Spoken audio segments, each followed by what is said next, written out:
set foot in the wilderness. It takes a few minutes, but when I'm really out here in nature, there's a connection that I have with the nature that can't be compared with anything else. It's a different feeling from the feeling that I have when I'm doing things that are fun. I love hiking, but there's a deep soul connection when I get out in the forest.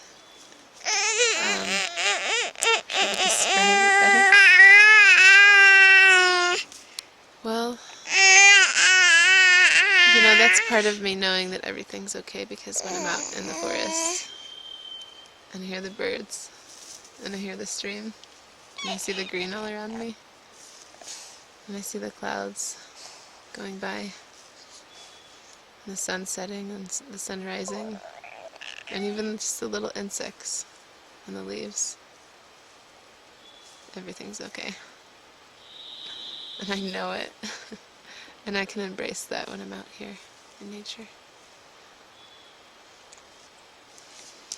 That's how it helps me heal.